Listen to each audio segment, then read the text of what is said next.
Your ego is not your enemy.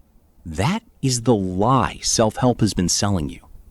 Rumi knew the truth 800 years ago, and it is far more disturbing. Al-ad-Din Muhammad Rumi was born in 1207 in what is now Afghanistan.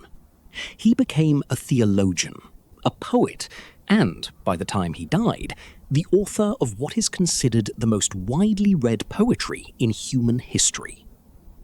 Most people encounter Rumi through quotes, beautiful lines about love, longing, and light, social media posts, tattoos, greeting cards. What most people never reach is the actual architecture of his teaching, because Rumi was not writing pretty words about feelings. He was mapping the interior of the human soul, and what he found there is something very few people are comfortable hearing.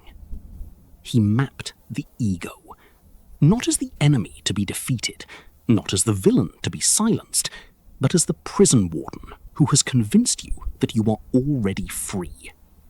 This is his most dangerous teaching, and if you sit with it long enough, it will change the way you see almost everything you do.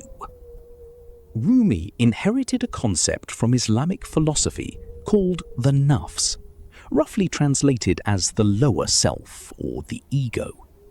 But unlike Western pop psychology, which treats the ego as either villain or irrelevance, Rumi's understanding was more nuanced and more unsettling.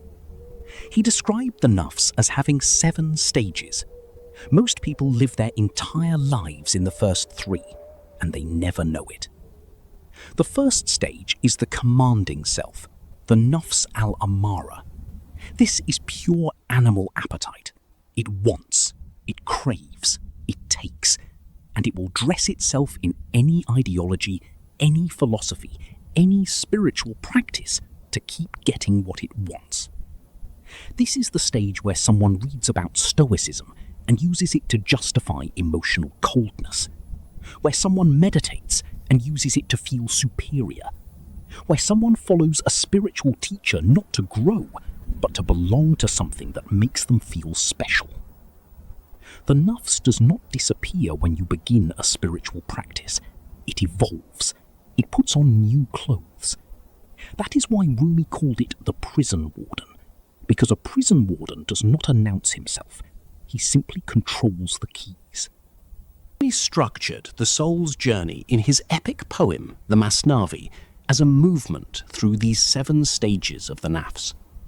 The first 3 stages, the commanding self, the self-blaming self, and the inspired self, represent most of human experience. We act from appetite, occasionally feel guilt, and sometimes have moments of genuine inspiration. The 4th stage, the contented self, is where most spiritual seekers aim, a kind of peace, a settledness, a person who is not easily disturbed.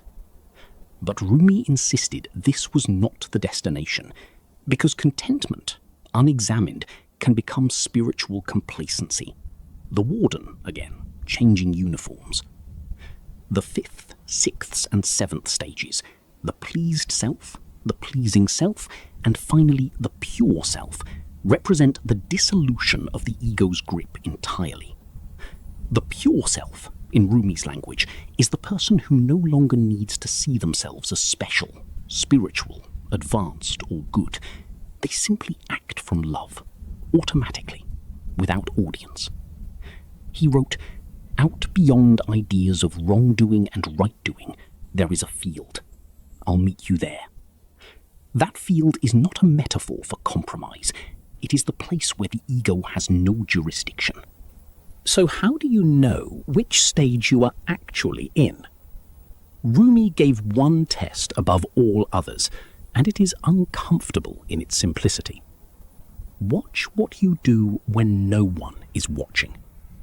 Not your habits, not your routines. Those can be performed for an imagined audience as easily as a real one. Watch what you want when there is no one to approve of your wanting it. Because the ego does not just perform for other people, it performs for the version of yourself you are trying to build. And as long as you are building a self-image, even a spiritual one, even a disciplined one, even a wise one, the Warden is still holding the keys. Al-Ghazali, Rumi's philosophical predecessor, put it this way: the greatest veil between you and your soul is your idea of your soul. This is why Rumi's teaching is dangerous. It asks you to release even your image of yourself as someone doing the inner work.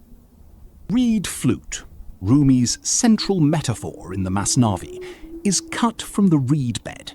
It is separated from its origin, and from that wound, it produces music. The ego is the reed's idea that the separation was a mistake, that it should not have been cut, that the wound should not have happened. The soul is the music that the wound makes possible. Rumi's teaching is not that you destroy the ego, it is that you stop letting it write the story of why the wound exists. If this kind of depth is what you have been looking for, ancient Arab and Sufi wisdom for anyone who wants to see more clearly, then this channel was built for you. Subscribe if that is where you are.